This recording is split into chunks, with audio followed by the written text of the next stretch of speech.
শুধুমাত্র ম্যাগি মশলা আর tomato sauce দিয়ে খুব তাড়াতাড়ি এই রেসিপিটা তৈরি করা যায়, আর এটা খুব টেস্টিও হয়। আমার তো খুব ফেভারিট। কি করে করলাম চলো এটা তোমাদের সাথে শেয়ার করি। প্রথমে কড়াইতে একটু তেল দিয়ে নিয়েছি। তেলটা গরম হওয়ার পরে ডিমটা ভাজা ভাজা করে নিয়েছি তেলের মধ্যে।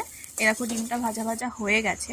এটা রেখে তারপরে কেটে রাখা আলু, পেঁয়াজ আর কাঁচা লঙ্কা, আমি শুকনো লঙ্কাটা স্কিপ করি, কাঁচা লঙ্কাটাই ইউজ করি, তোমরা চাইলে শুকনো লঙ্কাও ইউজ করতে পারো। তো এই তিনটে একটু কিছুক্ষণ রেখে নাড়াচাড়া করার পরে তারপরে লবণ আর হলুদ দিয়ে ভালোভাবে মিশিয়ে নিয়েছিলাম।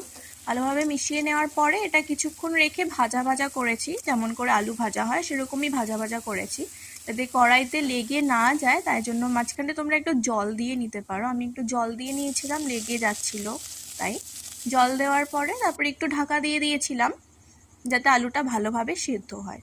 তারপরে কিছুক্ষণ পরে ঢাকনা খুলে টমেটো সস আর ম্যাগি মশলা দিয়ে ভালোভাবে নাড়াচাড়া করে নিয়েছিলাম।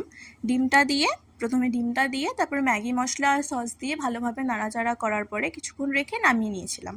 ব্যাস, রেডি।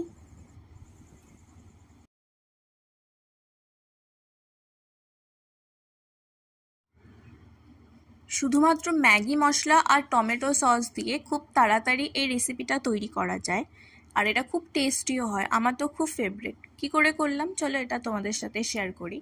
প্রথমে কড়াইতে একটু তেল দিয়ে নিয়েছি। তেলটা গরম হওয়ার পরে ডিমটা ভাজা ভাজা করে নিয়েছি তেলের মধ্যে। এরকম ডিমটা ভাজা ভাজা হয়ে গেছে। এটা রেখে তারপরে কেটে রাখা আলু, পেঁয়াজ আর কাঁচা লঙ্কা, আমি শুকনো লঙ্কাটা স্কিপ করি, কাঁচা লঙ্কাটাই ইউজ করি, তোমরা চাইলে শুকনো লঙ্কাও ইউজ করতে পারো। তো এই তিনটে একটু কিছুক্ষণ রেখে নাড়াচাড়া করার পরে তারপরে লবণ আর হলুদ দিয়ে ভালোভাবে মিশিয়ে নিয়েছিলাম।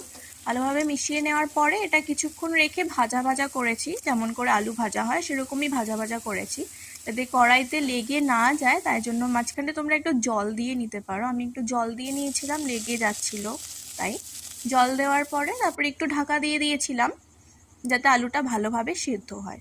তারপরে কিছুক্ষণ পরে ঢাকনা খুলে টমেটো সস আর ম্যাগি মশলা দিয়ে ভালোভাবে নাড়াচাড়া করে নিয়েছিলাম। প্রথমে ডিমটা দিয়ে তারপরে ম্যাগি মশলা আর সস দিয়ে ভালোভাবে নাড়াচাড়া করার পরে কিছুক্ষণ রেখে নামিয়ে নিয়েছিলাম। ব্যাস, রেডি।